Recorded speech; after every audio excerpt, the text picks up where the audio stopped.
The time has come. Please take your seats. We're going to begin. If you're having a fascinating and productive conversation, please stop and do it again later. But that's totally the point. Yeah. Go. Okay. Good morning, everybody. My name is A. I'm with the Salem Chamber of Commerce. Wow, yeah, thank you. My name is Elise with Salem Main Streets. A, are you nervous?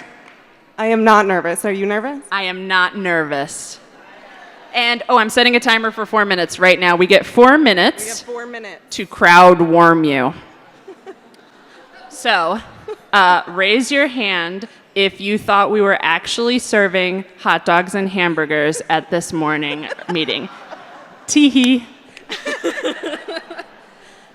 Okay, so the next question is one that we're very curious about. So we want to know how many dogs and how many cats everybody has, right? So if we're going to raise your hand if you have a dog, we're going to raise your hand if you have a cat. If you have both, it's whoever runs the household. So let's go dogs first. Wow, okay. Okay. Oh, gosh. Cats? Ha! Thank you. You're welcome. Okay. I had 5 on it. This is about like wearing things. Anybody wearing something that they got in Salem? Yes. We laugh. Wow, good job. Great opportunity to take your picture and show that off at some point. Double hands if it's from your own business. Yeah. Wow. We like that. Okay. Mine is, my next question is a more ethical question, a little bit deeper, and something that I'm very curious about. So when you take a book from a free mini library, do you always leave one, or is it like an IOU situation? Who leaves a book every time? Okay. Who just takes one? Yep. My follow-up on that is like, is it an ecosystem of little free libraries, or do you have to bring it back to the exact one? But the reason I'm bringing this up is because if you have questions that are not fully answered and complex, we love to talk about it with the resource folks. All right. Oh, raise your hand if there's somebody here that you've been introduced to and kind of know multiple times, but you've forgotten their name, and it is now a little awkward. I just wanted you to know that's truly almost everyone, so it's okay. It's not awkward. We proved it. Yeah. And today is the day that you go and you ask their name. This is like Planet Fitness. It's a judgment-free zone, so go ahead and ask their names. Yeah. Okay. My next one is, have you ever given tourist directions and then immediately questioned if you were right? Yeah. Yeah, for sure. Okay. And also, if you're like, this is going to be a productive use of my time, look around at all these neighborly neighbors, business comrades in this room, and you have been meaning to send them an email. You can talk to them, and then you don't have to send an email. Yeah. Congratulations. Okay. Is that our time? That is our time. Everybody. Kurt Steinberg.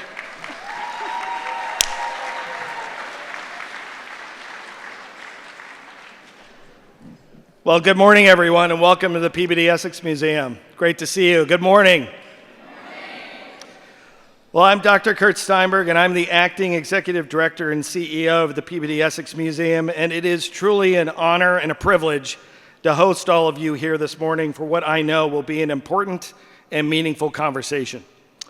PEM is one of Salem's oldest institutions, and we have the extraordinary distinction of being the oldest continuously operating museum in the United States.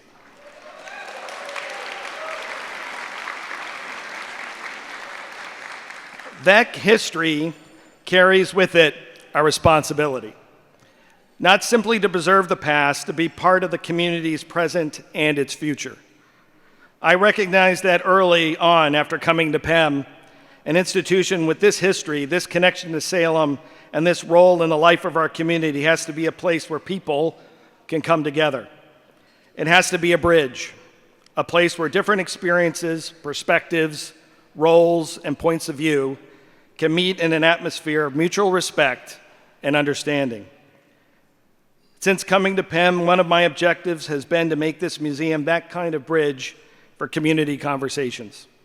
We may not always agree, and I think that is both natural and healthy. But if we can listen to one another, learn from one another, and approach our differences with curiosity and respect, then we have an opportunity to improve our community together. That, to me, is one of the most important things a museum can actually do. We bring many different stories and perspectives together, and in doing so, we can help create greater understanding of ourselves, one another, and the community we share. I want to thank John Andrews and the Creative Collective for their continued partnership with PEM and for always helping us create opportunities for these kinds of important community conversations.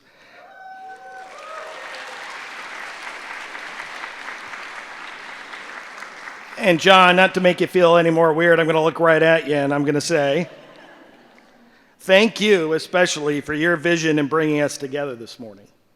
It is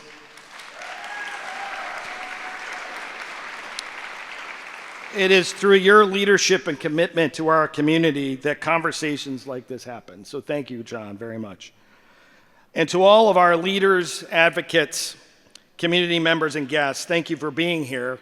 Your presence, your voices, and your willingness to engage are what makes this conversation possible. It is a genuine joy and a privilege to welcome you to PEM this morning.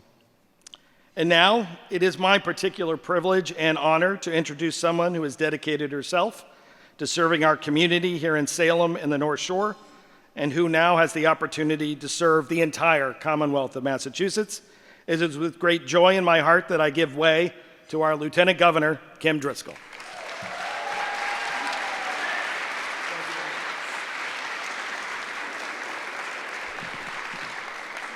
Well, this is the shortest commute I've had in a while, I gotta say. I don't hate it. Good morning, everyone. It's definitely wonderful to see so many familiar faces and to be in such an incredible space. Thank you to the Peabody Essex Museum for always being willing to host events like this and understanding the important part of our city and allowing us all to gather in these sorts of spaces. You're such an important partner and have been for a very long time.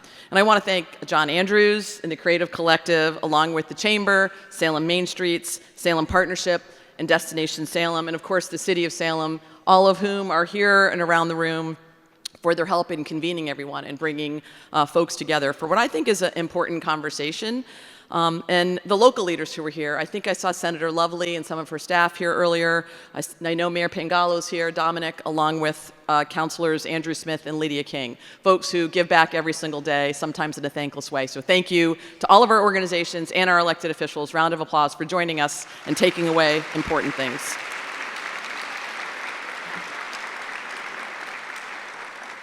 And because the state does not want to be left out of a good party, we've got some of our own folks here. Dico Jabril, our Director of Small Business Development out of the Office of Economic Development, is here. We've got Mark Drew. Mark is the Senior Vice President of Lending at Mass Development, used to be Mass Capital Growth, is here. Geetha Rao Ramani, Vice President of Business Development at Mass Development, and Tom Arsenault, the Northeast Regional Director for Mass Office of Business Development, 2 weeks on the job. Those are the folks who are here. They're going to be here all day because I think it's really important that we have an opportunity to engage in conversation and most importantly to listen and hear what the needs are so we can try and be as responsive at all levels of government, not just the city, but certainly at the state level. So I'm really grateful. Look at this crowd. Look around for a minute. Great icebreaker, by the way. I'm going to take you guys to whatever I have to do that needs a good icebreaker. And I'm just so grateful that business owners, members of our cultural organizations, our nonprofits, higher ed, I see President Keenan, are here today because they care about their business, but because they care about the community. And they know important conversations and opportunities only happen when we're here. And as small business owners, you have a pretty full plate. You own, operate, employ, create, build, and invest in your small business. And I always felt like when I was mayor, we were co-investing. Like, how do we do this work together? And I certainly might be a little bit biased, but I think Salem is just an incredibly special place. Many of you know I didn't have the good fortune to grow up here. I came to Salem as a Navy brat that moved around a lot, never really had a hometown. And I was lucky enough to land in a place that is as special as Salem is. And I know many of you have similar stories. Some of you grew up here, some of you found your way here.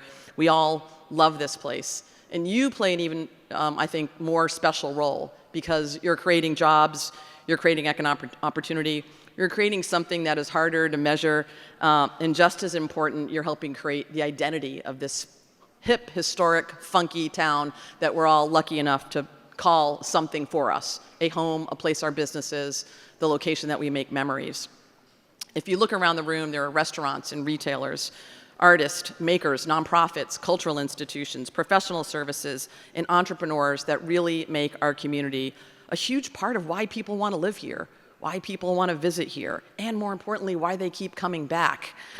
And one of the things that I love most about Salem's small business community is there's just no single definition of what that means. You can be a restaurant, you can be a retail shop, you can be an artist studio, you can be a family-owned business that's been here for generations, or you can be a brand new entrepreneur who's opening your doors for the very first time.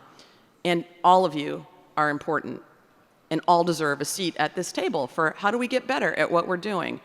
And that's why I'm really glad that this conversation is taking place today. Because I think we recognize that it's pretty dizzying times to be a small business owner. Costs are up, consumer affordability is a challenge. The tariff environment, on again, off again, seems to change pretty frequently. And running a small business, you don't have 50 people sort of sitting around trying to navigate like how to address cost increases or federal policy or something the state's doing that isn't working for you. In many ways, like you're a team, but you're also running your own business, managing employees, paying bills, and dealing with, customers, figuring out supply chains, all of it. You know it better than I do. And I think now more than ever, with all those challenges, there's just got to be a team approach to the work. I think government needs to be a good partner in this effort. I learned that very clearly as mayor.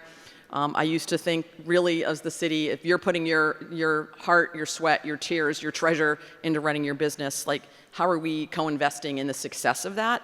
And that's not because government knows how to run your business. We certainly don't. Or that we can guarantee every business will succeed. We can't. But I think we have a responsibility to make sure the conditions are right for people to succeed. That you want to invest in this community because you see good things happening. And it's true, certainly for us as a community that has a lot of tourism and hospitality. Like every morning at 7 a.m., the curtain goes up, people are showing up, and that's a good thing. What's our role in that? I think that means we want to make sure as our co-investor that we're making permitting as easy as possible, that we've got streets and sidewalks that you're proud to walk down, that are clean and well taken care of, that we think about parking and transportation. I always think parking is a 4-letter word in Salem, and you know why. But we want to work together on making sure we've got the right policies. It means investing in the sorts of infrastructure that make it easier for folks to get here, creating housing so people who work in your shops and restaurants and businesses, you can find the people that you need. These things don't often show up on the business owner's balance sheet on a line item called economic development, but they absolutely affect whether a business can open, can grow, can hire, can attract customers, and can stay in business. And that is certainly true at the state level, too. We've got work to do, and our administration is really trying to work every day on the things that create a foundation for a strong economy: housing, transportation, infrastructure, education, workforce development. And I know John Keenan is here, and you all know I'm a proud Viking alum. We are seeing double-digit increases in our community colleges. We're seeing more folks who have the opportunity to go to college. We're seeing investments in early college at high school. We had a dozen kids at a graduation I was at this year from a community college who also were graduating to get their high school diploma. We know that a foundation to helping businesses grow, a lot of that's tied to education, and we're so fortunate to have Salem State in our community feeding what we need in terms of workforce development and education. So thank you, John, for the work you're doing. These are the sorts of investments that matter to businesses, even when they aren't specifically labeled as a small business development program. They're creating an atmosphere and an opportunity, certainly to try and make sure you have what you need to grow and prosper. We also know that government doesn't have all the answers, and we certainly don't know what it feels like to run your individual businesses, and that's why the conversations like this are really important. We need to hear from you. Our staff is going to be here all day for as long as this is, taking, I think, copious notes and opportunities to make sure we're aware of what's happening in this community. You should know that we do this not just in Salem, but in other places that put together convenings. We want to be on the ground. That's my muscle that I'm used to. We have a beautiful building that I get to work in. Lots of decisions are made. I'm always thinking about how's it impacting somebody on Main Street? How's it impacting the chair of the school committee? What is this going to mean to somebody who might be in Worcester or Pittsfield and may have a different economic constraints and challenges and opportunities than we might have in Boston or greater Boston? Are we making things unnecessarily complicated? Where can the state, the city, business organizations, cultural institutions, lenders, and other partners work more collaboratively, work more efficiently? How do we create a culture where people want to invest and are proud to be here? And perhaps most importantly, how can we make it easier for you to do, what you love? How can we make it easier for you to serve the folks who lead to making great communities? I think that's the spirit behind the work we did through something called our statewide competitiveness council. We had I think a broad array of businesses that came together and a lot of business associations who represent regions. And like, what can we do to reduce impacts to businesses and frankly grow a stronger economy? And you should know, by the way, the state had the highest GDP growth of any state in the country for 2025. There are a lot of good things that are happening, and there are challenges too. Like, both things can be true, and we want to be able to work. So we're asking these sorts of questions. How do we make Massachusetts a better place to start a business, to grow a business, to hire people, to invest and compete?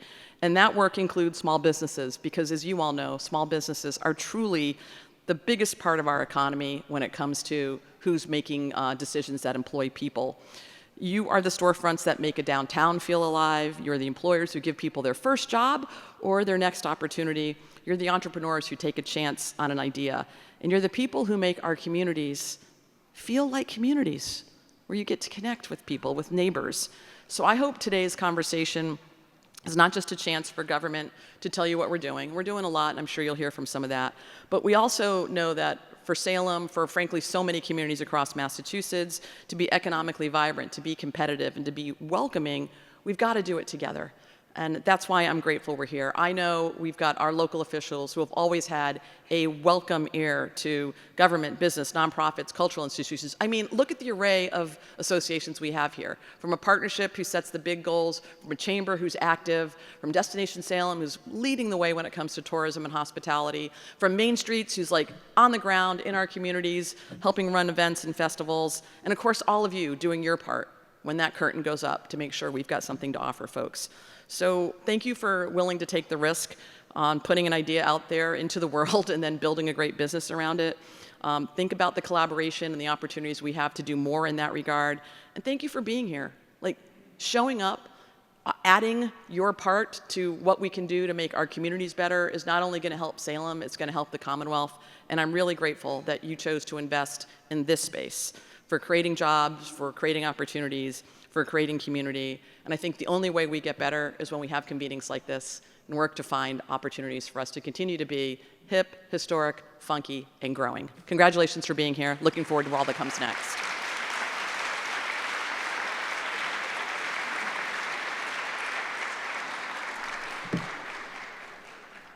Good morning.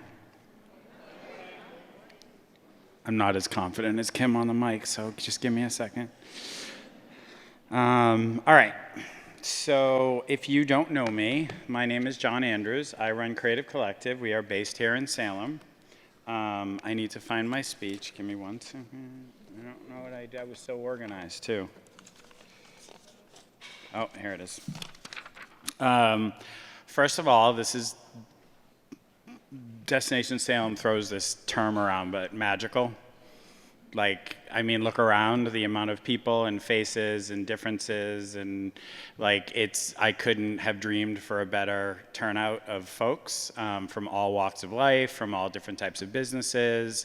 If you know me, it was super important that I made sure that we did have artisans and makers in the room. I do think they're part of the ecosystem, so having a little bit of like big business, development, government, all that kind of stuff, all the way down to the people that are performing on stages seems to be needed, and I'm glad that in a place like Salem we can make that happen. One note after the fact, all of the stakeholders have tables.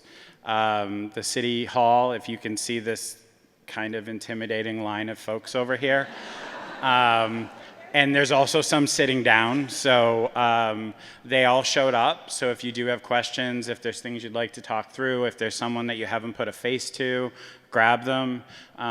Main Streets, the Chamber, Destination Salem, the partnership, all of these organizations have ways that you can engage with them.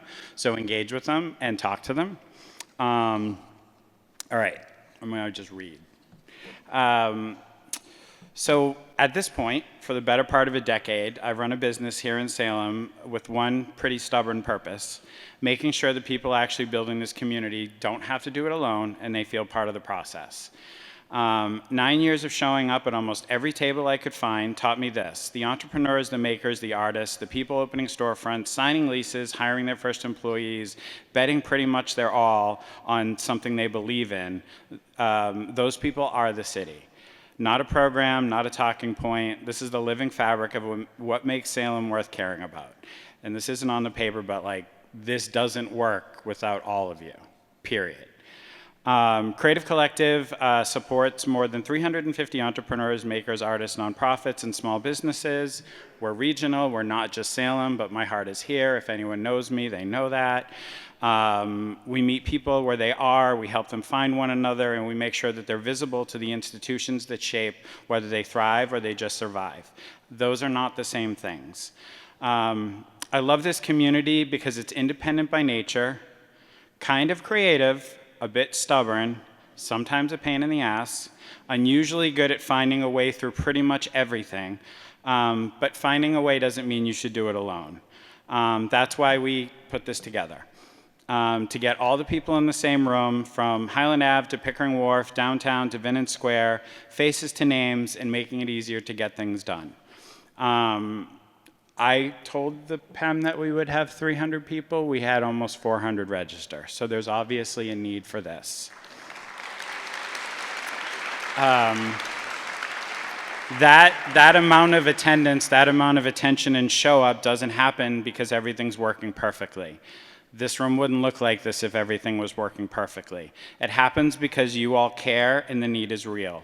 Hundreds of you stepped away from your businesses this morning because the conversation does matter. I don't take that lightly. We're a messy, complicated, and beautiful all at the same time community. Today's program comes straight from the questions that were submitted. Some questions about inconsistent answers, investments made in good faith, changing requirements, employee parking, communication gaps. We kept everything fairly honest and we kept them fairly constructive. We organized the questions, shared them in advance, and gave the people position to respond to them so that they could arrive prepared. The goal this morning is answers, not reactions. We won't solve every problem before 11 o'clock. I wish we could. But nobody should leave with "that's not ours" and "no next step." If an answer isn't ready today, let's name who owns it, get you in touch with them, make sure that they're connected, and then hold them accountable. What happens next and how the person who raised it stays connected to whatever the response is. Every permit delay, every vacant storefront, every confusing answer eventually lands on somebody's payroll, somebody's family, somebody's hope for what they're building. The humans in this room matter more than the businesses. I mean that. If you're not okay as people, then you're not okay as business owners. So we really need to take care of each other, and we need to support each other as much as possible, even if there's complications, even if it's challenging. Of all the cities I work with, there is nobody that has a history like this city to begin with. And I think we just need to keep continuing to prove that we've learned some lessons and we're moving forward. Thank you for trusting us with all of your stories. Thank you for trusting us with your businesses. And thank you to the partners and public servants who worked with me on this. And I am going to lob it off to Kylie from Salem Main Streets. You give it to Jeff after? Going right into the mix? Just give it to Jeff after. No, we'll do intros first. Okay. Wait, sorry. What are we doing? Sorry, I misunderstood what we're doing first. So you introduce yourself from Yeah. Main Streets Okay. and then Chamber. All right. Once we introduce all the partners, then we'll go into Okay. Sounds good. Sorry, guys.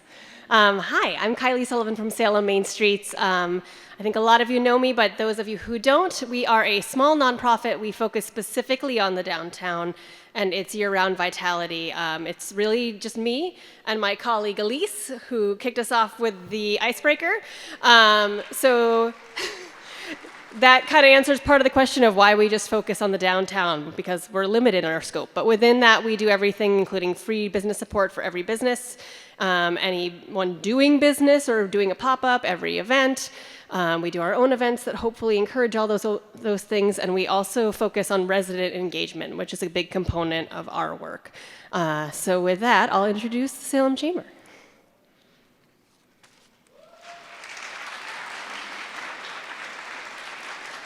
Thank you, Kylie. So good morning, everybody. My name is Jeff Swartz. I'm here representing the Salem Chamber of Commerce, along with my wonderful assistant director, A. Larson, hiding right in the corner. There you are. You were just over there. So for those who we might not have met yet, the Salem Chamber is a network of nearly 500 businesses and nonprofits across every corner of the city, from Highland Ave to Bridge Street Neck and all the way down to Vinnon Square. And I do know a few of our Vinnon Square businesses are here today.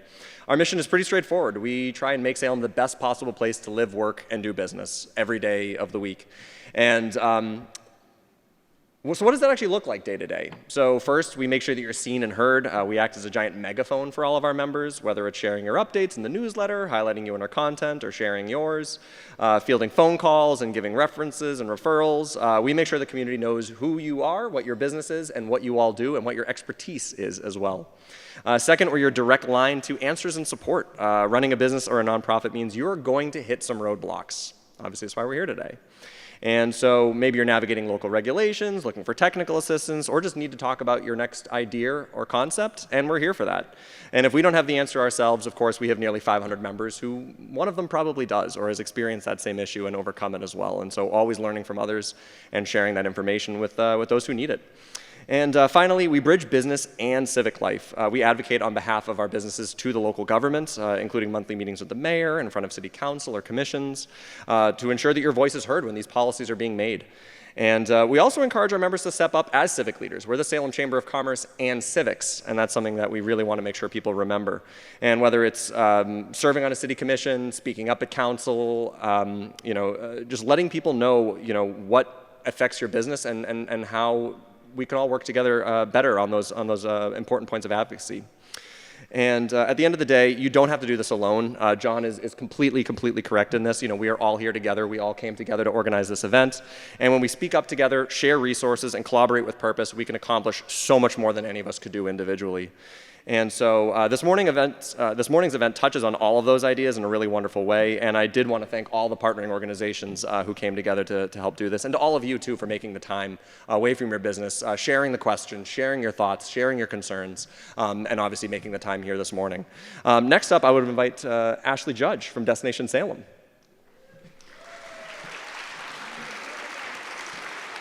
Oh, there you are.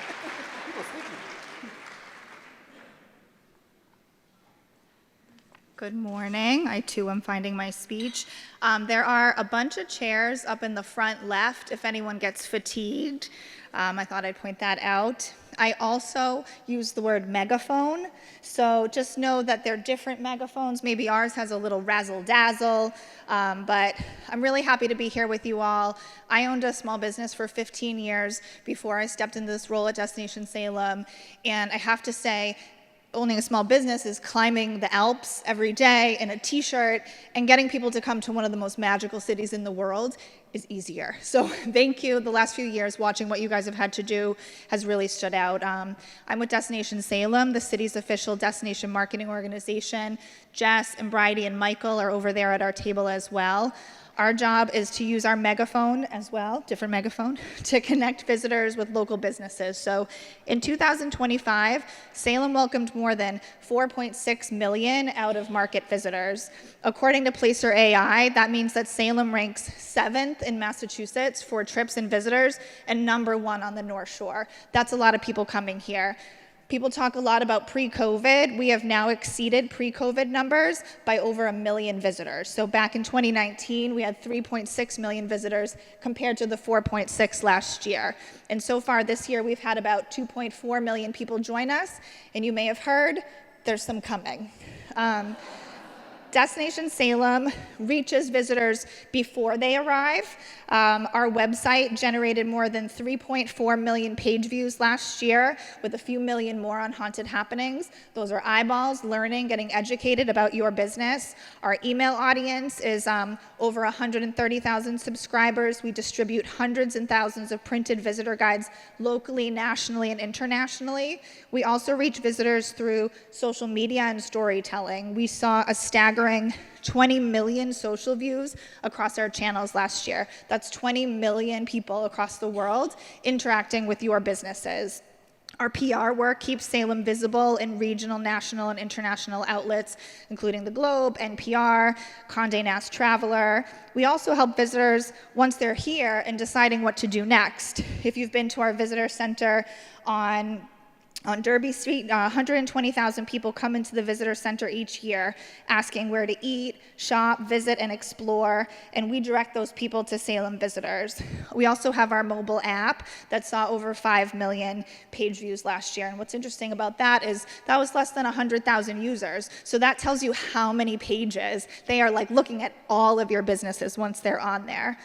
This year, our megaphone is becoming even more useful and more targeted. The new Salem.org, we just launched it, feel free to check it out, is designed for AI-powered planning and the way travelers now research destinations. And we are a nonprofit, like many of the partners here today, so the money we make goes right back into supporting Salem businesses. If you want to work with us, just enter our funnel. Funnel is a boring marketing word, but it really is true. Just come into the funnel in any way that works best for you. A visitor guide or the haunted happenings guide or an online listing. Destination Salem is a system and not a single ad or placement. So we'll put your business in front of people in all the ways that they prefer to be reached. And there is a difference between being in a busy destination and being actively chosen. And that's what we want for you. We don't want someone to stumble into your business after they've spent their vacation pocket cash. We want you on their itinerary intentionally. Destination Salem is here to amplify what makes your business special, keep us updated, send us your events and strongest content, use the tools available to you, talk to us. The more we know about what your business is doing, the more you engage with us, the more opportunities we have to put you in front of the right visitors and turn interest in Salem into customers at your door. And I don't know who I'm introducing next, but it is Beth. Thank you.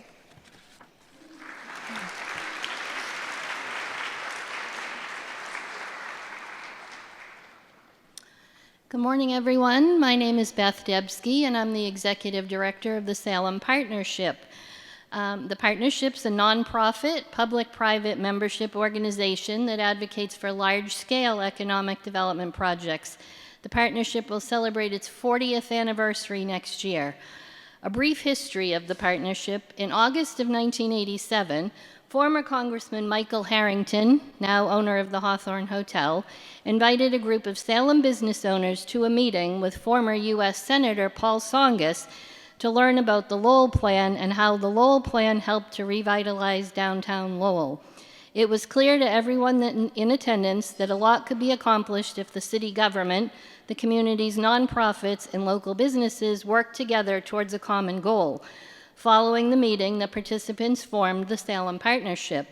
Founding members included then Mayor Anthony Salvo, the Peabody Museum, the Essex Institute — at that time they were two separate organizations — the Hawthorne Hotel, Salem State College, Eastern Bank, Salem 5, Holyoke Mutual Insurance Company, Parker Brothers, the National Park Service, and the Salem Evening News.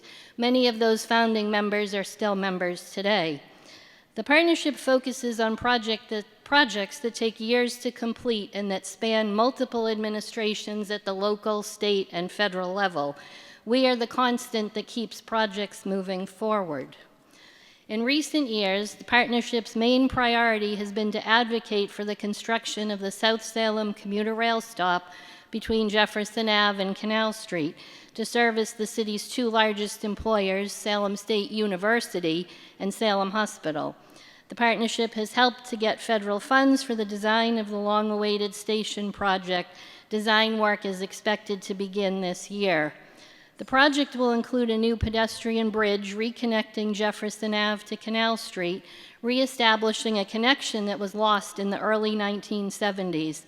The partnership is also working closely with the City of Salem on the Jefferson Ave corridor study to develop new zoning to allow for the redevelopment of the Jefferson Ave corridor.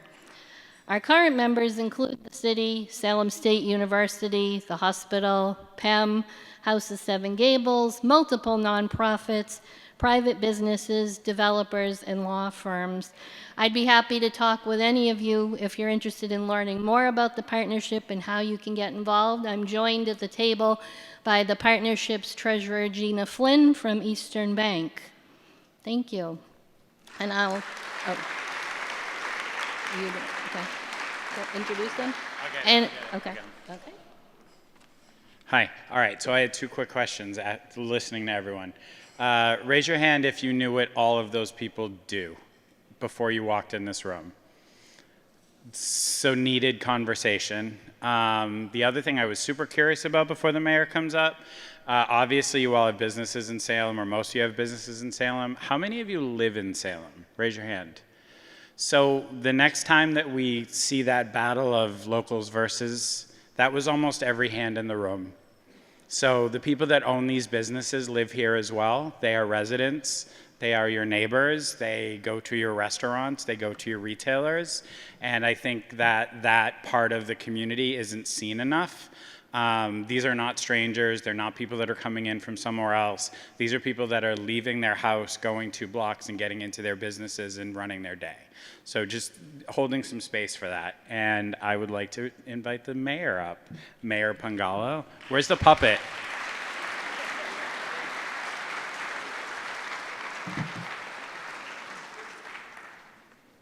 Thanks, John. He said, "Where's the puppet?" It's a long story. So first I want to say thanks to PEM and all the organizations that helped make this event possible. To all of you for taking the time to attend. To the city staff who are here, some over here, there are a few seated as well. If you haven't got a chance to meet the folks in the departments, please do take some time at the end of the event to introduce yourself, put a name with a face, and get some contact information. Before we get started, so 400 people registered, which is pretty amazing. And Kurt said it really well. Who here is a member of Creative Collective in your business? Yeah, that's what I thought. So 400 businesses registered for this. It is our quadricentennial year here in Salem. We're celebrating 400 years of this incredible community. And hopefully many of you got to see the parade and the festival on August 1st. We had a lot of special events. And one of the ways that we're celebrating our quadricentennial is we had 100 special medallions made that we're giving out to organizations in our community that have really exemplified what it means to be a community like Salem. And I am, as Kurt said, none of this today would have been possible without John Andrews and Creative Collective. So I want to present medallion number 40 to John and just say thanks for your partnership in making this city so special.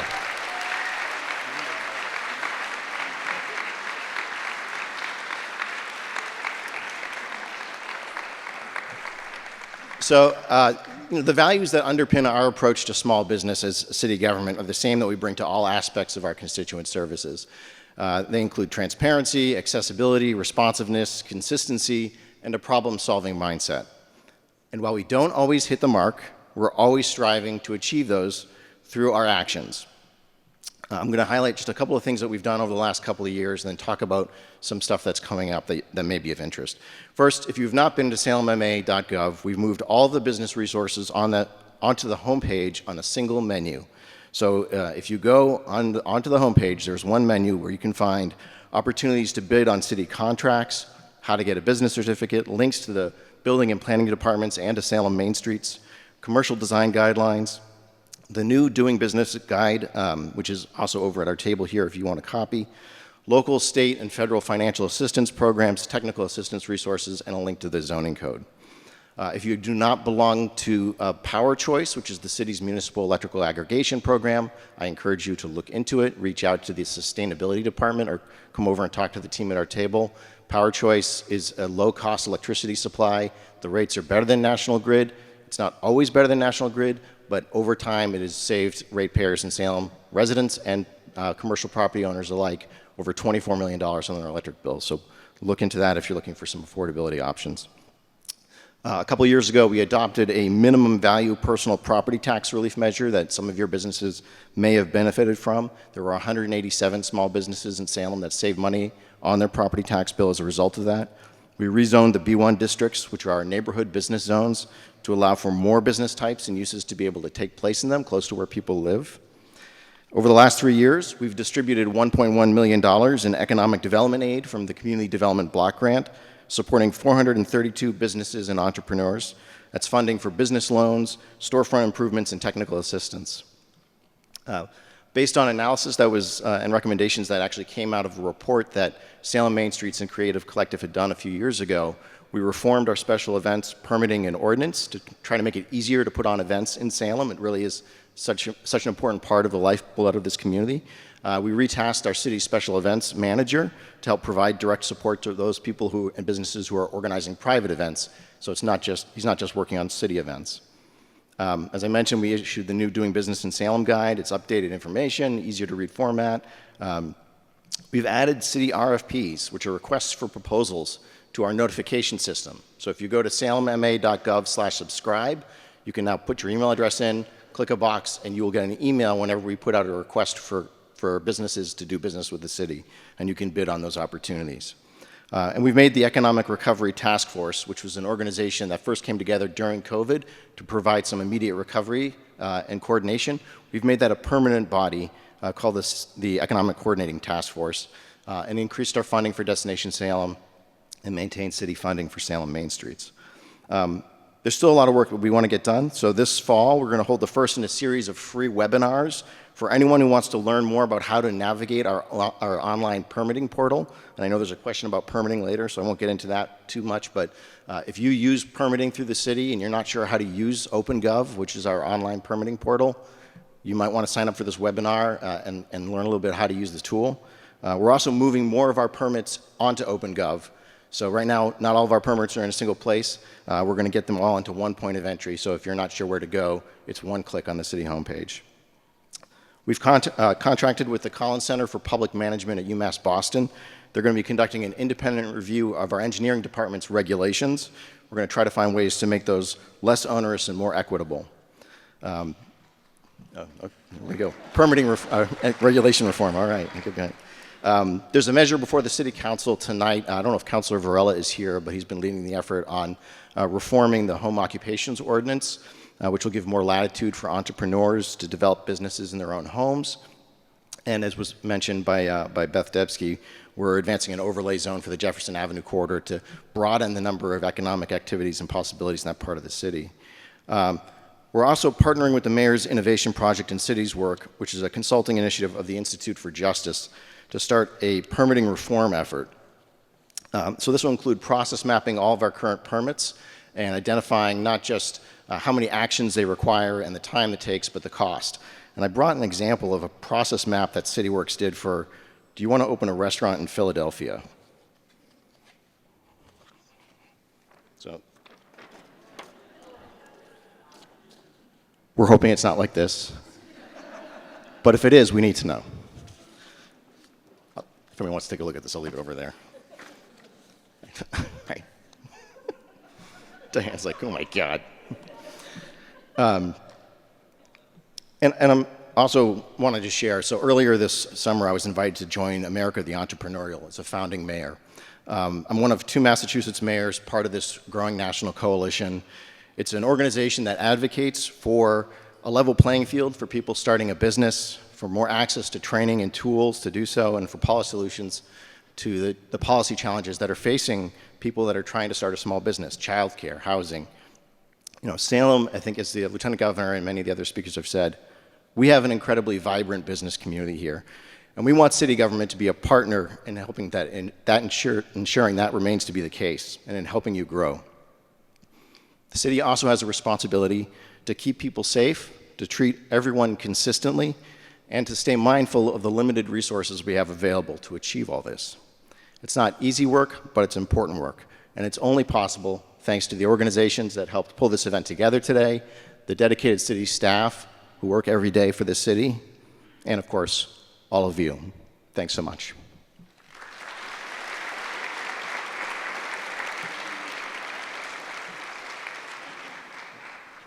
Where's the puppet? All right, you can sit. Just sit right there. You stay right here. You can sit. All right.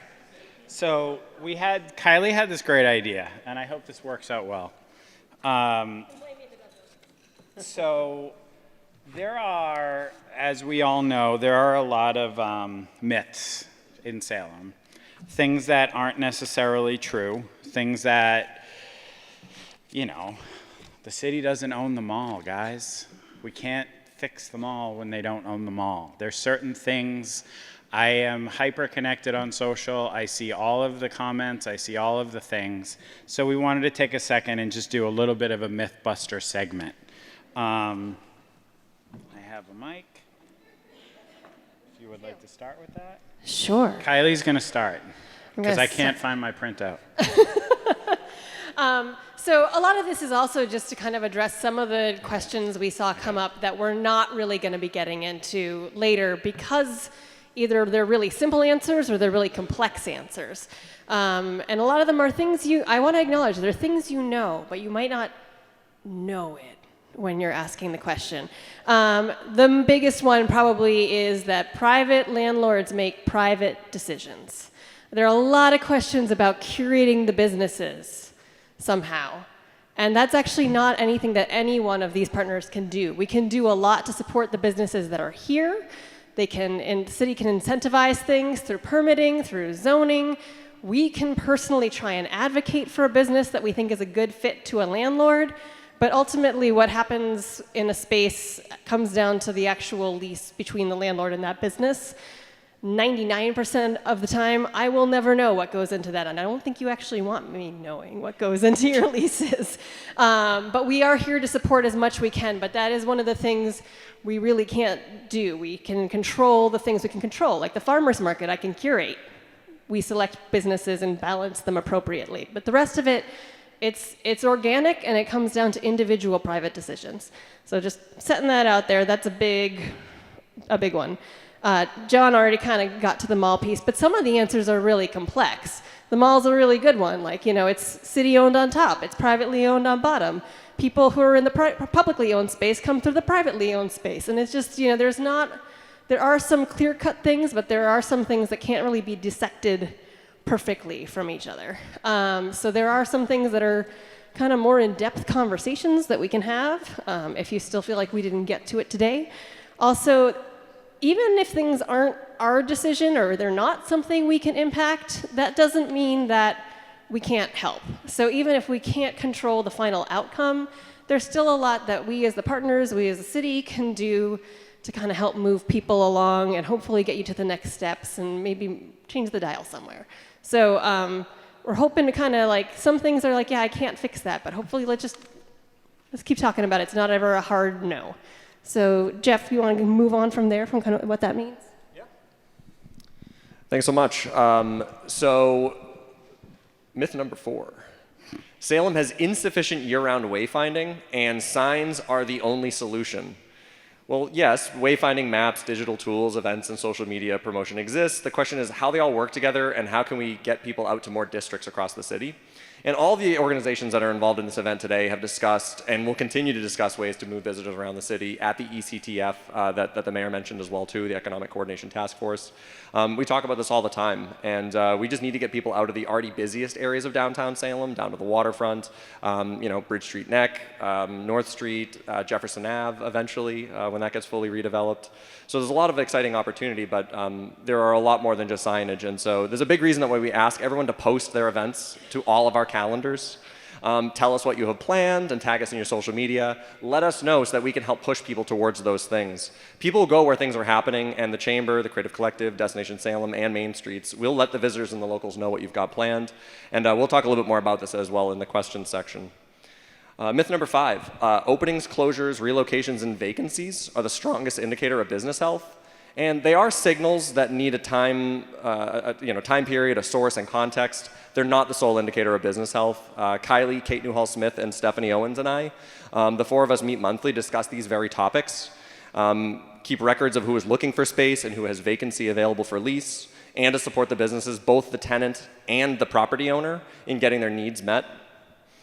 And myth number 6, complicated codes make inconsistent guidance unavoidable. And the reality is businesses still need reliable written guidance and an escalation path when answers conflict.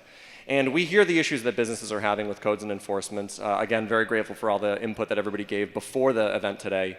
And part of the reason today was to reaffirm the processes between the city and the businesses, the people of the departments involved, to put faces to names, and to learn who to contact when you are running into any issues. Great. Mayor, can I have you come over here for a second? Because I'm going to have you answer something for me. Come here. Thank you. All right. No, I'm good. I'll take it. Another question. Who here knows what constituent services is? Can you raise your hand? Okay. Do you want to explain that? What constituent services is and how people use it? So constituent services are, we have 2 employees in the mayor's office, Michael Corley and Julio Mota, who are expressly focused on supporting constituents. A constituent is somebody who lives in, works in, owns a business, comes to study in, visits. If they set foot in Salem, they're a constituent in Salem. It's not exclusively a service that's provided to residents, and they're supported by the whole team in the mayor's office. But our office is the go-to point, the switchboard, the ombudsman. If you are operating a business in Salem, if you have somebody in town here and they have a question about something and you're not sure where to go, they're there to support. They're there to help connect you with the correct department, the correct state department, the correct federal office, the correct local department, or with one of the community partners if it's not something that involves government. So Constituent Services is a program run out of the mayor's office. We also do what are called Wednesday walks. Julio and Michael go door to door through neighborhoods. They go door to door through business districts, giving out their business card and checking in with people. So they may have come through your neighborhood. If not, let us know, and we can try to find a Wednesday when they can come by.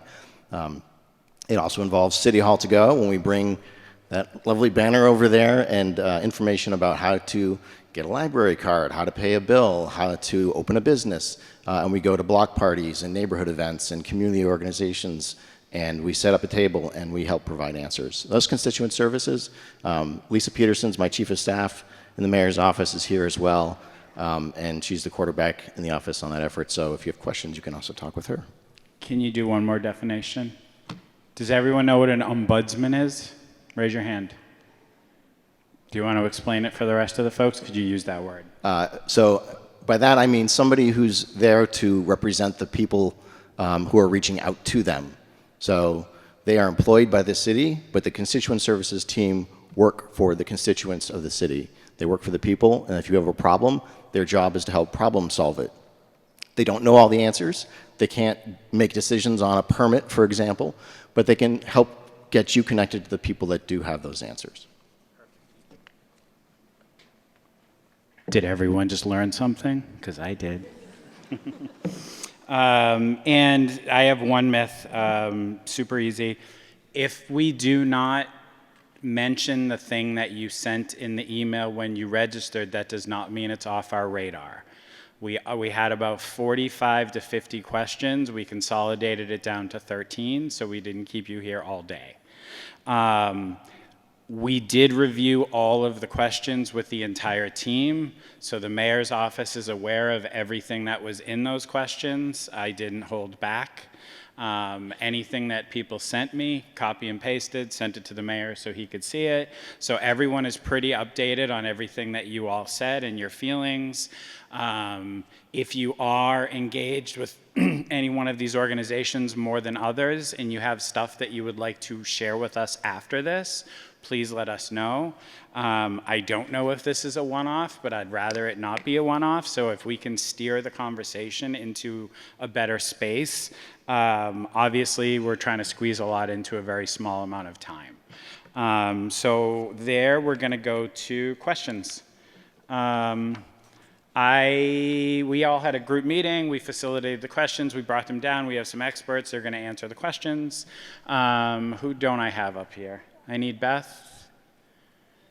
I need Sean. You want to pop over? You can sit right here. I think that's everyone. Ashley, I see you. Oh, Tom Daniel. I need Tom Daniel. Or Kate. That's fine. Thank you. So again, we all came together. Kate from planning, Dave from parking. You all know everyone else. If you don't know Sean, who just got a promotion, I heard, Sean. Sean has been running the community impact unit for a long time, so one of the hardest working people in the city. All right, so the first question, I'm going to take the remote mic. Dominic, you want to come up? All right, so first question is, how is the city making permitting and inspections more predictable, transparent, coordinated, and timely, especially for businesses and older buildings, while helping them reach compliance, protect public safety, and avoid unnecessary operating delays? How will small businesses be involved in future improvements to these processes? Sure. So I already talked a little bit about the work that we're going to be undertaking with the city's work and the Institute for Justice, which is a big part of how we're hoping to tackle the process mapping of our permitting currently. We offer permits through multiple departments. You mostly probably interact with health or building or fire, but there's also permits that are issued through the city clerk's office and through transportation and the engineering department and the Department of Public Services. So we're going to try to understand where all the pinch points are, potential delays, unnecessary steps, duplications, places where activity can happen simultaneously in a process as opposed to iteratively, places where it creates unintended costs for the business owner. So when we think of process mapping permits in government, we very often think of there's the permit fee and that's it. But there's also the cost to come into compliance in order to achieve that permit. And so that is a cost on the business that we can understand better through this effort. The public webinars that we'll be offering will hopefully provide people an opportunity to understand how to navigate the tool that we've been using for online permitting. They'll be available more than once and they will be recorded. So if you're not able to see it or if you have new employees start, you'll be able to get those recordings through the city's website and help them on board and understand if they need to get a temporary food permit or they need to get a plumbing permit. This is the process that they would go through to do that. We do track our responsiveness and our data on permits that we issue, and I did want to provide a quick report card in response to this question on the 7 most commonly issued city permits for businesses. Of those 7, 6 have achieved reduced average number of days between the initial application and the issuing of the permit between 2023 and 2026. So for building permits, it dropped by 19% from 27 days to 22 days. For electrical permits, it dropped from 29 days to 9 days. Food establishment permits was a 33% drop from 27 days to 18 days. Plumbing permits averaged 9 days, down 47% from 3 years ago, and gas permits are being signed off on an average of just 5 days this year, a 38% reduction from the time frame from 3 years ago. Street opening applications, which are the permits you get when you have to make a utility connection in a street, were cut from a 42-day process to a 15-day process over the last 3 years. The only one of the 7 permits where we have not had a reduction is with our temporary food establishment approvals. In 2023, it took 23 days on average, and in 2026, we're at 30 days, which is one where we clearly still have some work to improve on. These are all averages, and I want to be very clear about that. I know that people have anecdotal experiences that are very different. Permitting times that can take longer, that can take shorter. There are a variety of reasons. Sometimes it's on the city. Our departments don't have a lot of staff, and we try to make sure that people are backfilling when there's a vacancy so that if a permit's in the queue, that it's not waiting for somebody to come back or for a position to get filled. Sometimes it's with a contractor or a person who's applied for a permit has a contractor that has something stuck in OpenGov that they need to send back to the city and that they haven't done yet. The best folks to contact for that are the department, or if you're not getting a response, like I said, constituent services from my office. But these are all the reasons that we're doing this, the City Works project. We're doing the permitting webinars. We do provide customer service training for our employees on a regular basis, and we're going to continue doing that as well. That covered you as well. Did? Yeah. Oh. Go I ahead. did have one quick thing I wanted Yeah, to say go about ahead. that. So question 2, if I may, was a question about when something's not being handled or promptly, or it's being delayed, or something goes wrong, what steps should a business take? If you're encountering a roadblock or you feel like you're not being treated by an employee in the city, go to that employee's department head. If you don't know who the department head is, salemma.gov. All the departments are listed, and all the contact information for every employee is on there. And if your issue is with the department head or you're not satisfied with that, go to my office, Constituent Services, Lisa. My business card is over there. If you haven't gotten it already, my cell phone and email is on there. What we are not in the mayor's office is an appeals board. We can't overturn a decision made by an inspector. We can't overturn a decision made by a board, something that's based on code. But we can help you figure out what the appeal process is. Almost every decision has an appeal. A local board, a hearing officer, a judge, a state board or agency. We want to treat people consistently, like I said in the opening. And an important part of that is we don't overturn decisions. We don't fix tickets. But we help you find a solution through the processes that are allowed by law. Thank you. Dave Kaczarski. Does everyone know Dave? Raise your hand if you know Dave. All right, so Dave has the second hardest job in the city, and he runs parking. So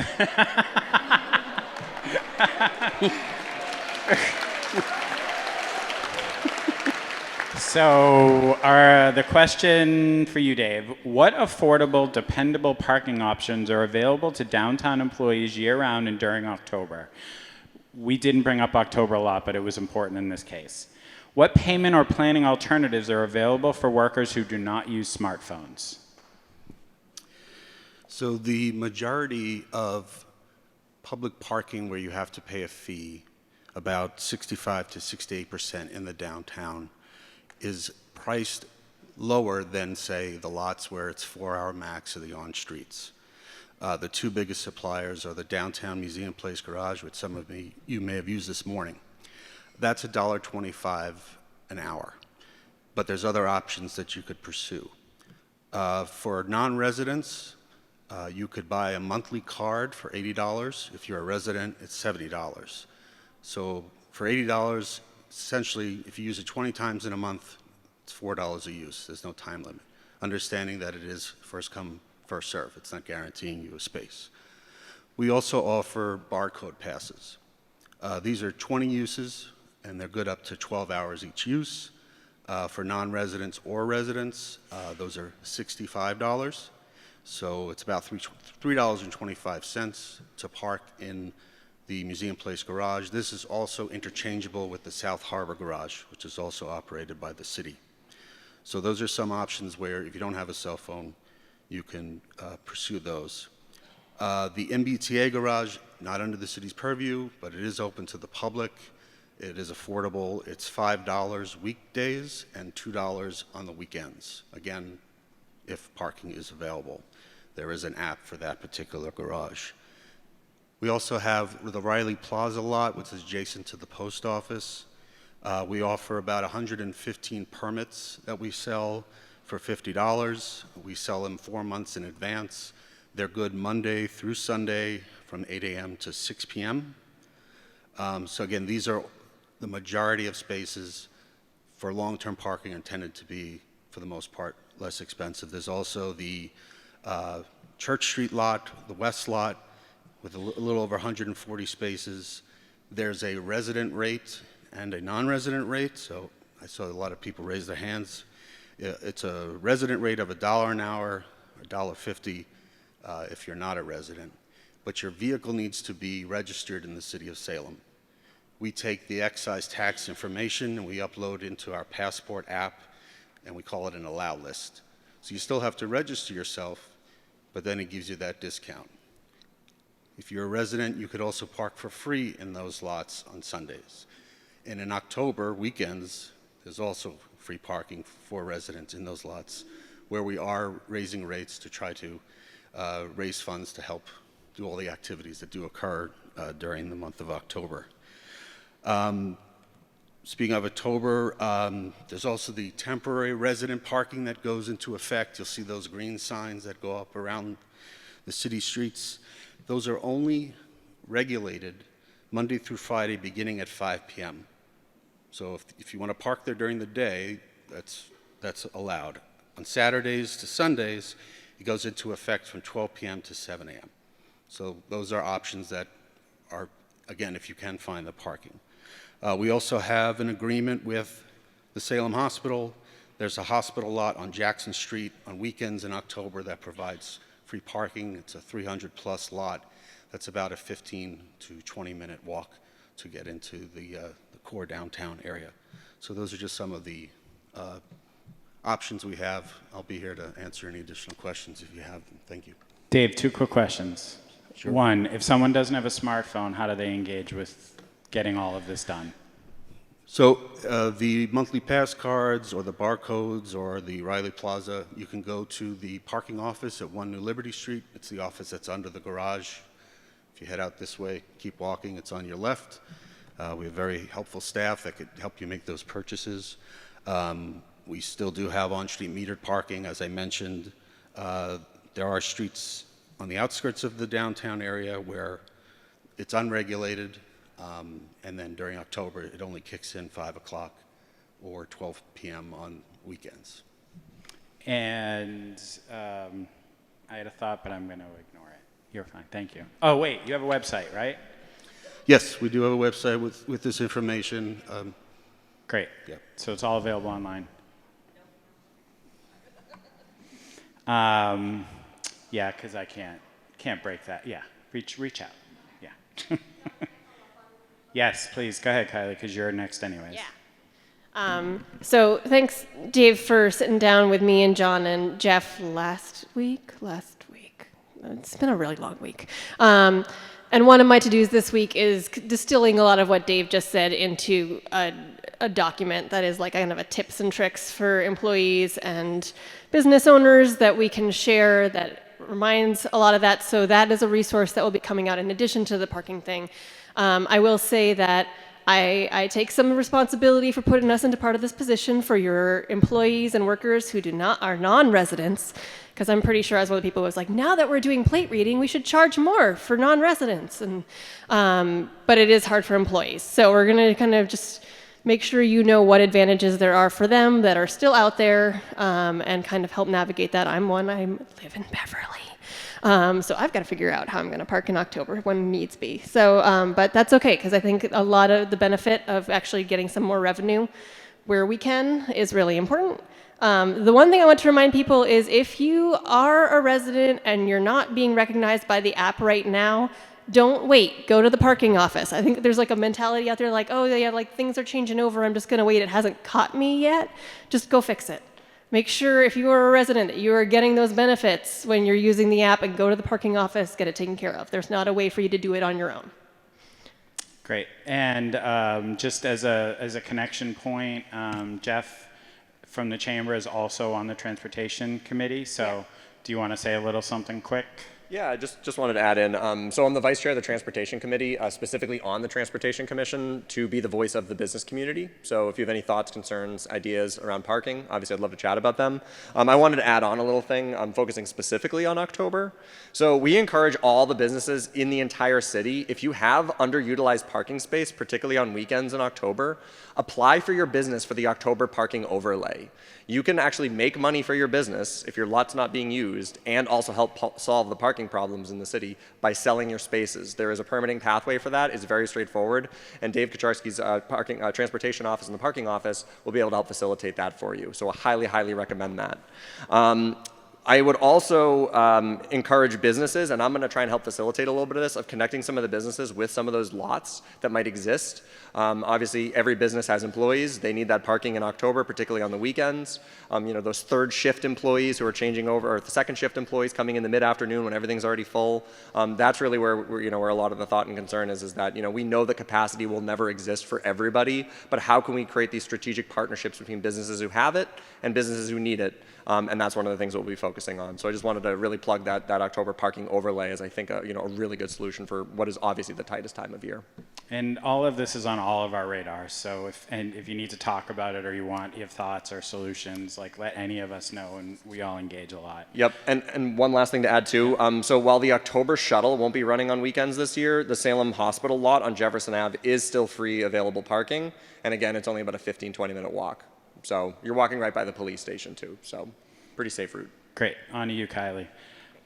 Question 4. How can Salem and its partners use events, programming, visitor information, and wayfinding to draw people beyond the busiest downtown blocks and help more business districts benefit? Great question. We think about this all the time, and everything that we do is just trying to figure out how we can keep sending people around. Events and programming are one way that we do that throughout the year, and also in October specifically, but that's part of why a lot of our downtown events, like Salem So Sweet, specifically focus on places that people can get sculptures that are not just on one strip, or that businesses can participate in multiple places. Partnering with a chamber allows us to stretch beyond the downtown with that. So we try to find different ways to be intentional about it. But we know that programming and activation is one of the best ways to do those things, and there's only so much that we can do. So one of the things that we're really trying to do more of is supporting those of you who have your own ideas, or that can form your own natural kind of coalitions to make things happen. Because that's what's actually going to be a whole lot better than me coming and being like, I had an idea for you guys, and it's going to be great. It's much better if you're like, I have an idea for us based on the things that we want to see happen. I saw Carolyn and Dakota, and I wanted to give them a shout out for the Pirates Festival this past year. That was a perfect example. We had one of these business meetings. We had one specifically for Derby Street. They all ended up kind of clustered around at a table being like, what if we did a Pirates Festival? And from there, we could provide supports like we can provide extra tents. We can help you with the event permitting. We can help you understand the process. We can help make sure you have a full list of all the businesses on the stretch so you actually know that you're talking to everyone that you could be talking to. But your energy is driving it. So if you've got an idea, we can help you make it happen. I also glossed over, but didn't want to forget, we have an equipment library now at Salem Main Streets. It's one of the programs we have that is not just for the downtown. We purchased, with some COVID recovery money, a lot of extra tents, tables, sound systems, lights, a disco ball, all kinds of things that you might need, A-frames, things that might reduce the costs for you. So to this point in the year, we have donated or lent out at least equipment to at least 25 events that are not our own. And for Heritage Days just this past week, we had 4 different events borrowing our tents and tables and different things to help them do things. So everything from block parties to the common yard sale to Jazz and Soul Fest, it doesn't matter.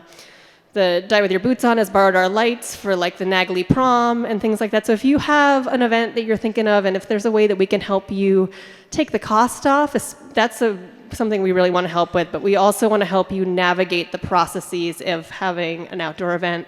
As the mayor said, Jeremy Fisk is a great asset in the city, and he has helped clear up a lot of the events processes, so we can help you kind of get sorted on that. And also, what else do we want to say? That's most of the big part.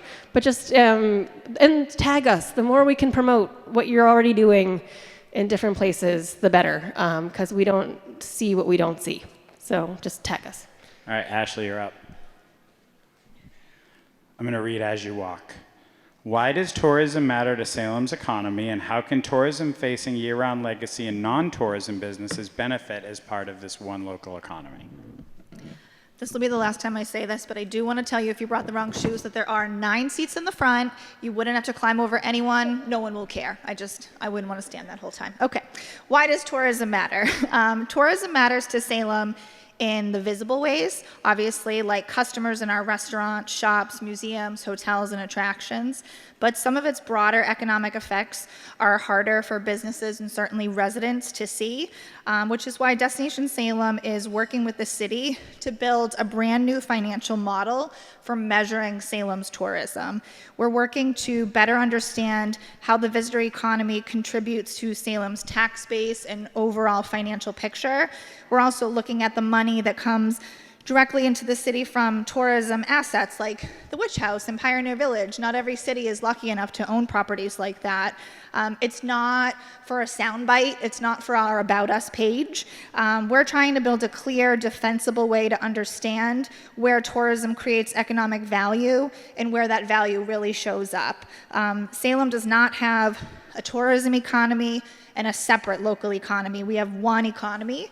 A visitor might stay in a hotel, eat in a restaurant, buy something from a shop, but then stop at a pharmacy, get coffee, get gas, use a service, or discover a business they never would have encountered otherwise. And even when a business does not serve visitors directly, it operates in an economy that is shaped by the businesses, jobs, commercial activity, and city revenue that visitors do support. So if we can understand those dials better, and that is our goal for this year, then we can figure out which ones we should turn up, which ones maybe we want to turn down, including where there are opportunities to spread visitor spending more broadly, strengthen year-round activity, and help more kinds of Salem businesses participate. We think our responsibility at Destination Salem is to move beyond just saying tourism is important. We want to specifically show as clearly as we can how it moves through Salem's economy, where the benefits appear, and how more of our business community can share in it. So like I said, we're building this model. If you have thoughts on dials or inputs, or if you have fun data, we are huge data nerds at Destination Salem. Send us a message, tell us your thoughts, and it'll all go into the model that we're building. Thank you. Thank you, Ashley. Kate, I'm going to call you up. I'm gonna add one quick thing to that. Super quick add to that. One of the things that Ashley mentioned that we're working on really hard this year, both our organizations, is data.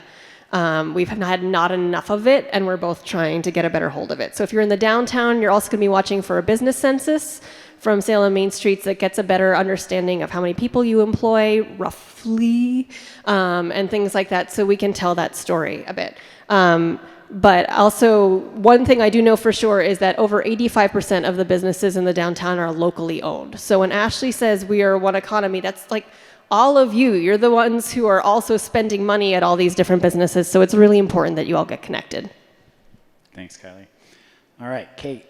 How can Salem retain and attract businesses while welcoming investment in ways that protect local ownership, limit displacement, and preserve the city's authentic character? Great, Easy thank you. question. So easy. Thank you so much. Good morning, everyone. So I work for the planning department for the city, and in the department we focus on business growth without displacement. Our work includes, and Mayor Pangallo mentioned a lot of this already, but we have funding that comes from the state. It's community development funding that supports technical assistance with the North Shore CDC and Main Streets. So they are able to get out there on the streets and talk to you and help you kind of problem solve whatever you're going through. In the city, we manage a small business loan program with the same state funding. That can be used for a variety of business-related expenses. You can be a startup, you can be growing, you might just need to kind of restructure your debt. You can come to us in the city and we have loan money, very good rates, much better than the banks. So please come see me if you need some capital. We also manage the storefront improvement program. That is a grant program. There are some eligibility requirements, but if you need a new sign, if you need a new awning, if you need to replace your windows, come see us. It's matching grant. It's only up to $2,500, but it is free money that you don't have to pay back. Together, and I believe Jeff mentioned this, with Main Streets, the Chamber, myself and my colleague Stephanie Owens, we meet monthly. We call ourselves a business recruitment team. Not so much recruitment right now. Vacancy is tough. There's not a lot of space, definitely downtown, and even on our entrance corridors, vacancy is limited, but there are spaces, and we do like to hear from businesses that are looking to move, or if you want a new location, please let us know. We keep a list, and we also keep in touch with property owners. We keep in touch with commercial realtors, and we always do some outreach on your behalf. So tell us about what your needs are, and we try to kind of match you up with some spaces that could work for you. The mayor did mention our Economic Coordination Task Force, our ECTF. We are looking to understand the business mix downtown, just to understand what is tourism facing and what is more community facing, and just understanding the relationship there. And we're also looking at who's in not the storefront, so like who's in the upper levels, who's in the basement, because people are kind of going all over the place, and it's interesting. So we're trying to understand that. That's another piece of that data that we're looking to collect. And I think all of this is to say that Salem and the city work that we're doing, we have the building blocks to accomplish this growth without displacement. Some of them are already in place, like our financial programs, and some of them are a little bit newer, and we're working through like the data collection pieces. But I think once we get a handle on all of that, we're really going to be able to accomplish this business retention and support without anyone having to leave. Thank you, Kate. Thank you. All right, Dominic, you're up. This is a big one. Ready? You ready? What public restroom options are currently available, and how can people find them? How should the city, tourism partners, and businesses share responsibility for access, staffing, and maintenance? Pass. No? Okay. You can't. Fine. How did I get this question? I have Okay. a coin already, All right. so. Oh. Give it back. No. Salem currently we have 16 permanent publicly available bathroom facilities. In October, we certainly bring in over 100 portable restrooms. Costs about $70,000 for those. And then there's also privately owned facilities that are required to be open to the public. Right now, the South Harbor Visitors Center, Old Town Hall when it's open, the Artist Row when it's open with porters, the Downtown Visitor Center that's maintained by the National Park Service, the Salem Maritime National Historic Park bathrooms from the Park Service, the bathrooms in City Hall Annex, the Salem Public Library, the Salem Ferry Terminal are all public bathrooms. The Community Life Center as well. This is not really germane to the downtown businesses, but if you own a business adjacent to a park, all of the park bathrooms are also city operated and are considered public bathrooms. Forest River Park, Mack Park, The Willows, McGrath Park, Old Salem Green, and Winter Island. Not including Bertram Field, which are public bathrooms that are only open during events, and the ones at Palmer Cove, which are closed because they need to be renovated. If there's a special event happening on the Common, there are publicly available portable restrooms that are typically brought in by the festival organizers. And like I said, over 100 portable restrooms that the city brings in every October for the busy season, usually actually starting in September. There are also restrooms that are required to be open to the public under state law. It's not a requirement by the city. There's something called Chapter 91 of the state laws that if you are a commercial development along the water, and you got a Chapter 91 permit, if you have bathrooms available, they have to be available to the public. The city is not building any more permanent public bathrooms. We're renovating the ones at Palmer Cove. We made the ones at Old Town Hall more accessible. We invested in the ones at Artist Row. We're going to try to keep investing in maintaining the ones that we do have. We just partnered with Destination Salem on some improvements to the ones at the Visitor Center down at South Harbor Garage. If you have people looking for bathrooms, the single best way to find public bathrooms, I tell people, is the Destination Salem app. The app has a button right on the home screen for bathrooms. There, back there. It's a toilet paper icon. I don't need to share that. Thank you. It tells you where it is, if it's open, and how many steps away it is from where you're currently standing. If you have location services on, it's great. And if you do have a bathroom in your business that you're willing to open to the public on a limited time basis, certain hours, certain times of the year, please talk to Ashley and the Destination Salem team. I'm sure they would be thrilled to add you to the app. I did leave off one publicly open bathroom that shall not be named, but is technically open by law. And It is a nuisance, and I recognize that. We do try to hold them accountable through inspections, but it is technically a public restroom as well. I don't know if it's in the app, is it? It's not in the app, no. Okay. Dave Greenbaum, if you how know, many you times know. you've been to Oh my God. the Witch City Mall bathroom? Yeah.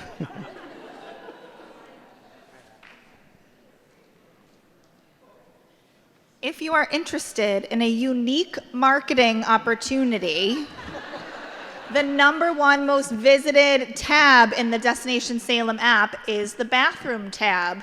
If you are willing to be on that tab in October of this year and achieve unbelievable foot traffic for one time only, Destination Salem, this part's not a joke even though I'm framing it like it is one, we will reimburse up to $500 for your toilet paper bills.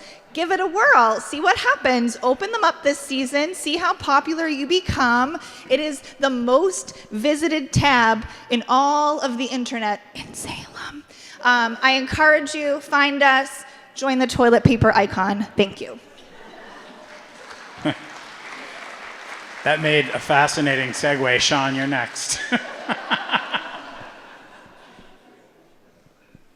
And Chief is joining. Does everyone know the Chief? Say hi, Chief. All right, your question. What behavioral health outreach, de-escalation, and public safety resources are available when someone is in distress or a situation in a commercial district is becoming unsafe? How should businesses request the appropriate help while respecting dignity, lawful speech, and safety? I'm going to let you field this. I'm going to let Sean answer this question, but I did want to jump in. John, when he introduced Sean, mentioned that Sean's just been promoted. Sean Andrus was the supervisor of our community impact unit, and thanks in great part to the great work he's done, our community impact unit is thought of as a model in the North Shore and throughout Massachusetts for a segment of the police department that deals with the most difficult to serve people and problems. And this is certainly a question that directed to them.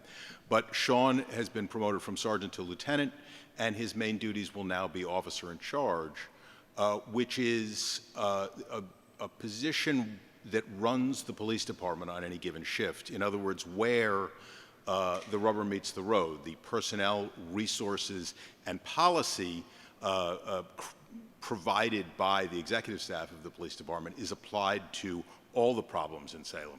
So it's a very well-deserved promotion and one that I can't be happier about. Also emblematic of our approach to these problems. So I now give you Lieutenant Sean Andrus. Good morning, everybody. Thank you for having us. So with the level of tourists we have here, it's inevitable somebody's going to have a bad day. That could be anything from a crash out over parking to full-blown crisis, and it's not going to be readily apparent to you what that is at the time. If you feel that there is a disturbance, someone's having an issue that is not as normal, whatever that is, feel free to give us a call. We have a very progressive department. The majority of our officers are trained in critical incident training, de-escalation. I have a mental health clinician on staff. She is excellent. So feel free to give us a call. If it's just like a minor thing, the business line is the appropriate way to go. That's 978-744-1212. If it gets a little bit more escalated, maybe threats of violence or some fighting words are used, 911 would be more appropriate. We'll get there as soon as we can. We're going to have a lot of officers down there, as you've seen in the years past. Sorry, thank you. I'm not used to the mic. That being said, your whole job is to build time until we get there. You're not going to be able to solve this person's issue at that moment. And the important thing for you to do is build rapport while being safe for you and for your staff. If you can create a little distance, that's always a good thing. If somebody's in crisis, it could go from 0 to 100 in a second. You need to have some space to react. If you can put like maybe a clothing rack behind you or between you rather, or whatever furniture you may have, just create that space. Once I get somebody there, we're going to do some de-escalation, try to assess what's going on with that person. It could just be they're having a bad day and they just want to vent, and that's totally fine, and we'll deal with that. If it's something more mental health related, we'll get our clinician involved, we'll assess the situation, and we'll get them on to a higher level of care. The important thing is just remember, you're biding time for us to get there. You may hear some delusional speech. It's important not to say, oh, you're totally right. Like, don't agree with them necessarily, just hear them, right? That's sometimes all they want to be is just heard. So just keep that in mind.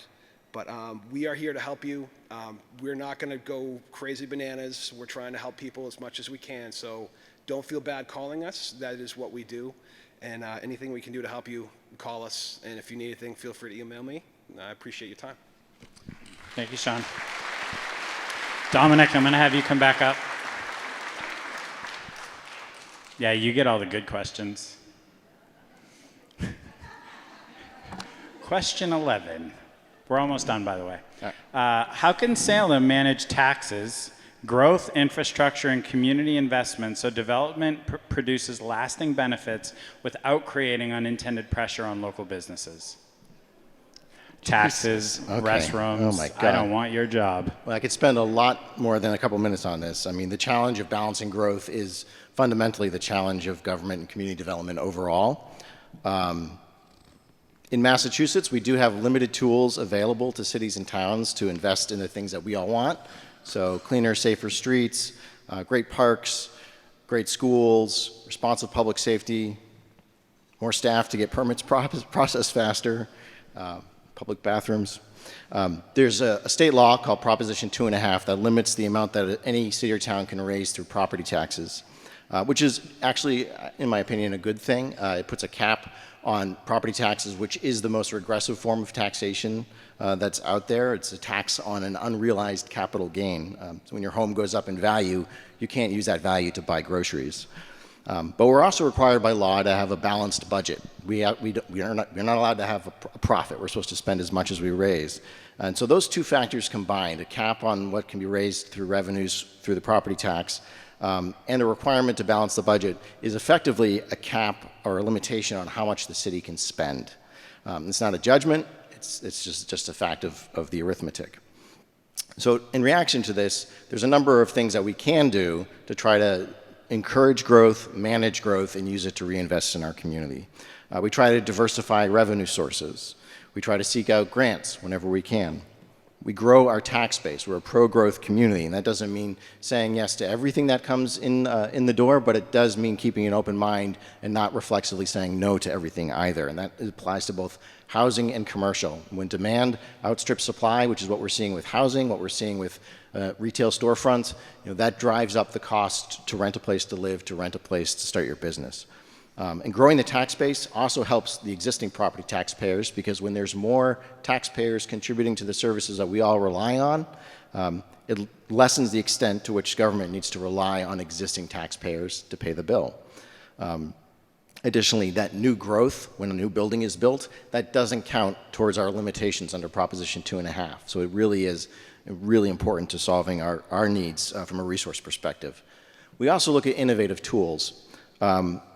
One of those that I wanted to just highlight tonight is something called District Improvement Financing. District Improvement Financing, or DIF, is something that we're starting to examine here in Salem. And a DIF is basically when a city draws a line around a set district or an area, and it takes a portion of the new property taxes that come from growth in that area and reinvests it in infrastructure in that area. Streets, sidewalks, water, sewer, that kind of thing. DIF is not the only tool that's out there that's a kind of mechanism like this. Another one is a business improvement district, or BID. Many cities and towns in Massachusetts have these. We don't have one currently in Salem. But in a BID, same concept, you draw a district, the property owners in that area pay into a fund, and then they decide how to reinvest that money back into the district. So in places where they have these, it's used for more street sweepings, security and ambassadors, better signage, funding for special events and programs in their local main streets.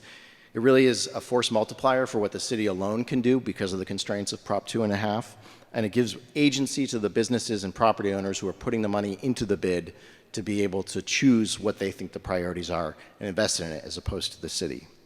So to summarize, we diversify revenues, grow our tax base, and try to leverage innovations whenever we can. Thank you. Jeff, you're up. What free or affordable business support, training, and technical assistance are available across Salem, and how can entrepreneurs, including those who are bootstrapping their business, find and use them? So there are a lot of free and extremely helpful resources that are available. The Doing Business in Salem guide is one of the best places to start, and particularly the new version that Kate and Stephanie have been cooking up. Very, very exciting. It's an abridged version. I don't want to steal too much of their thunder, but it's really, really exciting. The old one was very comprehensive, let's call it. And so this abridged version is kind of a nice place to start. And I would highly recommend that everybody connects with Kate Newell-Smith and Stephanie at some point from the planning department today. For free programs and workshops, we have Enterprise Center, we have SCORE, we have MSBDC at Salem State, we have the Commonwealth Payroll, free webinars and workshops, MP Wired for HR, another payroll provider and HR company that offers a lot of workshops. North Shore CDC has a bunch of them as well too, with Chantel Alex, who I know is here as well today. They all offer different workshops and programs in person, online. They're all free to attend. Some of them are paid, but a lot of them are free. And they cover a wide variety of topics, including marketing, hiring, management, AI, and a lot of them that are geared specifically for the employer. And MassHire, they also offer trainings and workshops for employees, and they'll work with you as a company to help find you employees as well too. And the MassHire office is right in the center of downtown Salem. If you don't know Eliud, I'm not sure how. He is literally everywhere. There he is. There's Eliud from MassHire. A great organization right in the center of the city to help you find employees as well too. And the Salem Chamber and the Creative Collective, we also offer ongoing business support to our members, and Main Streets offers ongoing business support to anybody who's in their program in the B5 district. And one thing that is over now, unfortunately, is all of the free business grants and financial support from COVID. The ARPA, American Rescue Plan Act, and EIDL, Economic Injury Disaster Loans, those are both over, unfortunately. It's extremely unlikely for this kind of aid to be reappearing in the next couple of years under the current federal administration. And so, unfortunately, just the reality of free money is that's over now. There are, however, as Kate and Stephanie mentioned, there are the business loan program, there's limited financial, the financial loans through the planning department, and then limited financial support tools are extremely competitive, so we don't want to give anybody false hope that there's just, loans or grants or money that's out there. It is tight, and I did just hear a little birdie this morning say that the Biz Empower grants might be coming back this fall as well too. So I would definitely encourage people to explore all of those opportunities. And and if you have any questions about any of it, of course, myself, John, and Kylie would all be happy to help steer you to the right folks. All right, I'm going to take the last question, but I wanted to make one thing. Are our friends from MODB still here? They left? Okay, so Mass Office of Business Development has a business front door program, and basically you register as a business and they help you find all of the things at the state level that can help you that aren't at the local level. So different grants, funding, support, opportunities. And you basically get a small business concierge that will help you with navigate the statewide processes, which is great. Also wanted to shout out our friend Carolyn Cole from Mass Cultural Council. Thank you for coming, Carolyn. Again, it's important to me that arts and culture is represented as part of the small business community. The last question was, how does Salem's RFP and vendor selection processes work, including where opportunities are posted and how requirements and evaluation criteria are set? How can qualified local small businesses and creative service providers compete fairly? So a lot of people don't know how things work. And so I get the question a lot, like, why is this company running this? Why is that company running this? Why did this company come from Boston? Blah, blah, blah. We have an RFP process, a request for proposal. The mayor's office has made it a lot more transparent to find the RFPs and to engage with the RFPs. Up until a year ago, good luck. Or you had to be registered for a certain list. Every city does RFPs. So for example, some people know that I run portions of Haunted Happenings. I send in a proposal to the city. I tell them how much money I'm going to give them, and then I put my qualifications and what I plan to do with the space. There are a lot of RFPs out there beyond event programming when the city needs someone to do building or construction or cleaning or things like cleaning bathrooms. Anything that has a certain dollar sign or a value to it has to go through a city process. So this isn't just I'm taking care of my friends. This isn't just I'm hiring someone I know. There is an actual process behind it. Beth over here in the corner has taught me everything I know about RFPs. So if you need to know how they work, Beth, Melissa's right there too, can help out. The RFP process keeps things somewhat equitable because anyone can apply. Anyone in this room could apply for the October program. Anyone could apply for activating spaces. You just have to put together a proposal and you have to send it in. They're not even really too complicated and hard. It's just a question of what are you going to do and how are you going to make it work? How are you going to make it sustainable? How are you going to make it a community benefit? Almost every RFP process that I've ever applied to does have a preference for local operators. That language is put into all of them. That's a great thing. So there are a lot of opportunities that I don't think people know about. And you can now get text messages every single time that there is an RFP available. It's very easy to sign up for. So there are options. If you do have questions, again, the city solicitor's office, you can ask me. I've gone for RFPs. Kylie knows how RFPs work. Very easy. Destination Salem is actually operating because of an RFP from the city. I don't know if folks know that. They have to apply to be our DMO. That is also a process. One of the things in the myth-busting session that we didn't really get to, I am not paid by the city at all. Jeff is not paid by the city at all. Kylie gets some CDBG funding through a different process, but the city does not fund our organizations. So yes, membership is important. Yes, these things are important, but I have heard a lot. Why don't you do this? The city pays you. The city does not pay me. I love this community. I love the city. I love when cool things happen. You know, we shouted out Pirate Festival earlier. There's also Ren Fair just happened this year, which is great. You know, we have our local access TV station that shows up and records all these things for us. There are some people in this room that do some really amazing things that grow the economy. And I would say, and I can say this with a lot of confidence, Dominic was part of this under Kim for a while. I don't believe that we built this community for tourists. We built it for us. We did a lot of this pre-COVID. We did a lot of events. We did a lot of community stuff. We brought people together, whether it was drive-ins, whether it was free concerts or programming or festivals. I work in a lot of other communities. We don't have this. This doesn't happen. This is kind of unheard of. I know it's complicated out there. I know it's hard out there. I'm struggling with it. I'm seeing a lot of businesses close. I work with a lot of very, very small micro businesses. It's individually owned and operated. They're struggling. They're closing. Less people are creating things. It's unfortunate. We should have more people creating things. I think the path to sustainability, growth, well-being is to support the things that are happening in our communities. And community for the sake of community is a big deal to me, and I think we got away from some of that during COVID, and I think we should try to bring that back. I am not anti-tourism, I am anti-BS. So, yeah. I think there is a role for all of it to play. I can say with all confidence from what I've seen, we would not survive without tourism, period. We would be closing businesses, we wouldn't be, you know, I know for a fact that a lot of you write checks to all the festivals and farmers market and things that we love all year long. We need to keep doing those things, and if we need to take the tourists' money to pay for the things that we love, that's okay. And I think there's a lot of us that are working on a better production and to make the fall feel a little bit more cohesive. We just have to follow the lead of the police department because, man, what a system they have in place. I mean, it's crazy to know that many people come to town, and I don't really feel afraid downtown in the fall. I can't think of anywhere else that I've ever gone with that many people, and I feel like, okay, someone's got my back. So thank you, Chief, and to your whole team for that.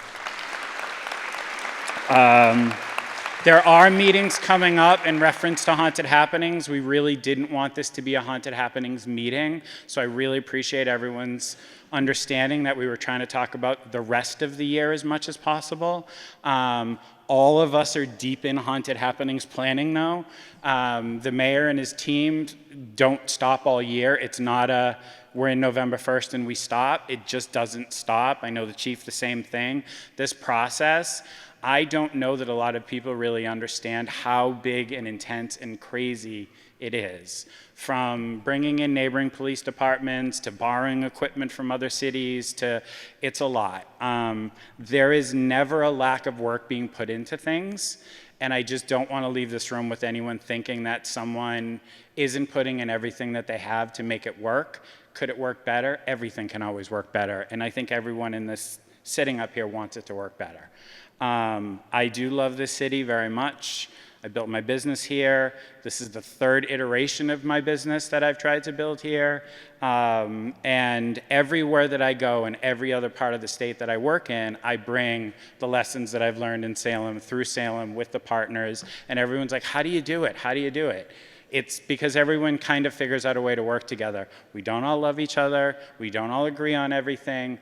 But if we cannot gather, if we cannot be in community together, if we cannot have conversations, none of this works. And truthfully, I do believe, and I know Ashley's been looking into this a little bit, we drive the region. We don't just drive Salem. If you think about the overflow and the spill and the amount of stuff that comes through here, no other city around us can say, what was the number? How many million? 4.6 million people. They're not all just here. They're going to restaurants in other cities, they're staying at hotels in other cities, and there is still this like really strong desire that everyone wants to kind of be Salem. Well, let's give them something that they should want to be instead of a lot of the division and fear-based leadership that's happening at different levels across. We don't need to do that. That's all I have. Did everyone learn something new today? Great. We will have everyone that registered, I will do a follow-up. We have access to all the things that the city has. I know it's late, but like the tables are here. Go engage with the people, check in with City Hall. There's people from building here. There's people from solicitation here. The fire department's here. The health department's here. Public art and culture's here. Planning department's here. The police are here. Like they all showed up. So if you need a thing, go talk to them. You can talk to my team. You can talk to the chamber. You can learn more about the partnership. One big plug over in the corner over there. Brandy, raise your hand. So the PEM does offer business corporate partnerships and memberships. I highly suggest it's awesome to bring your team here. They have awesome events here. They have great openings. They have, like, you get access to the gala. I don't know if anyone's been to the gala. The gala is incredible. But engage with the Peabody Essex. They gave us this space for free today. They let us use it. They brought us together. So thank you, Kurt, and to the whole team, and Derek and Whitney and all my people. I appreciate you all for coming. I'll do a follow-up. You'll get all the stuff. And anyone else have anything they want to say? Thanks. All right. Thank you, everyone.